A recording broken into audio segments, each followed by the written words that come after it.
Bonjour à tous et bienvenue dans notre deuxième chapitre, les pointeurs. Dans cette première partie, vous devrez être capable de faire la différence entre une adresse et une valeur et distinguer entre une variable statique et une variable dynamique. On va commencer par parler de variable statique. C'est quoi une variable statique? Une variable statique, c'est comme son nom l'indique, c'est statique, c'est-à-dire ne change pas. Qu'est-ce qui ne change pas? C'est l'emplacement mémoire. Elle occupe un emplacement mémoire tout le long du programme qui ne change pas. Et l'accès à cette variable est direct à partir de son identifiant.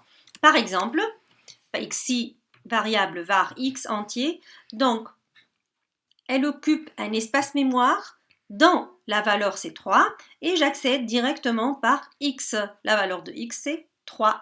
Ici aussi c'est type tab de tableau de 1 à son entier. Toutes les variables que je connaisse, x entier, var n réel, var ch chaîne, ce sont des variables statiques.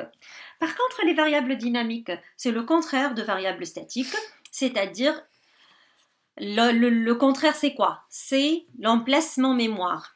Donc, il ne garde pas le même emplacement tout le long du programme. Comment?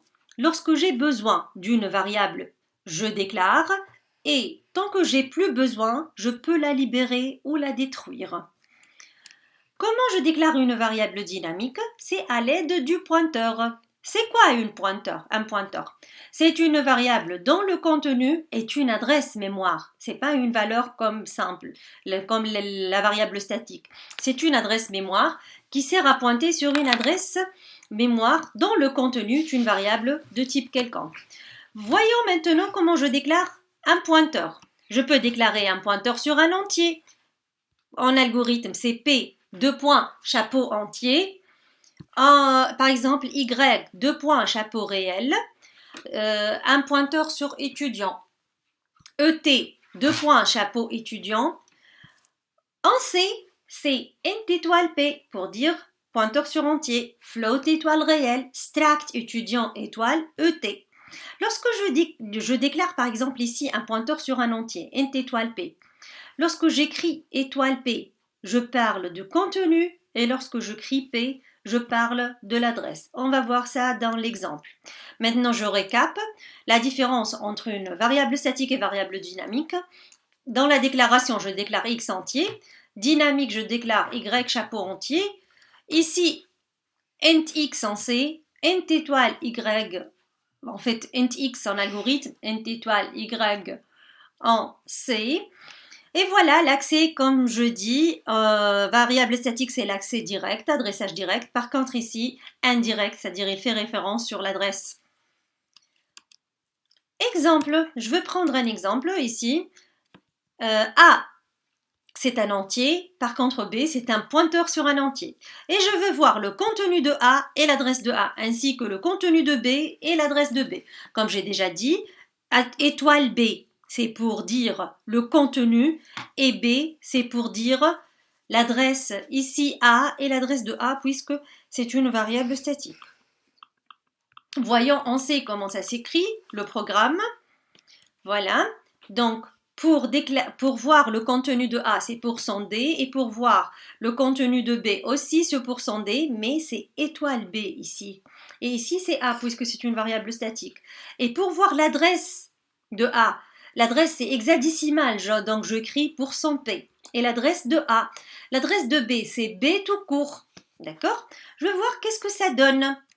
Donc voilà, le contenu de A, c'est 3 puisque j'ai affecté 3 à A. Et l'adresse, ça termine par exemple par 7C, c'est hexadécimal. J'ai rien affecté à B, donc la valeur c'est 0 automatiquement. Et il a occupé cette adresse. Maintenant, je passe au deuxième exercice.